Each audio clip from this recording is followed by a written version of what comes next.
मांगिले मंगौती अपना माने से कि रुपया वाला मोटहन नहीं पार्टी चाहिए। अब बोले भोजपुरी बोलिया खाटी चाहिए कि दुल्हा दे हाथी चाहिए।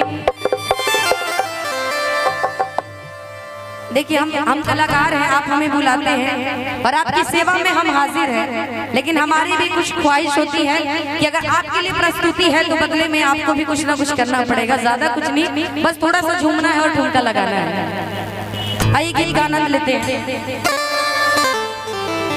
बड़ा ही सुंदर सा, जब अंदर बैठे थे तो कुछ लोग, अच्छा एक सवाल पूछे, बुरा नहीं ना लगेगा, खेसारी जी किनको पसंद है? सब लोग। अरे बड़ा ही सुंदर सा उन्हीं का गीत है, क्योंकि झूमने की बात है। कहना है कि रोड में कांवरियन के भीड़ी लगल बा, अकह में चलावा तेज पिया ड्राइवर हो।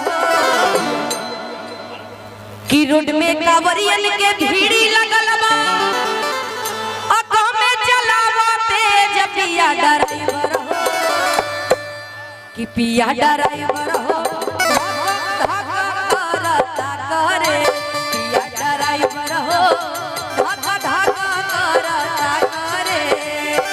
रोड में कांवरियन के भीड़ी लगल बा, में चलावा तेज पिया ड्राइवर हो। रोड में कांवरियन के भीड़ी लगल बा, में चलावा तेज पिया ड्राइवर हो। भैया झूमने वाले कहाँ हैं? अच्छा लग रहा है चाची जी, थोड़ा सा ताली बजा दीजिए ना।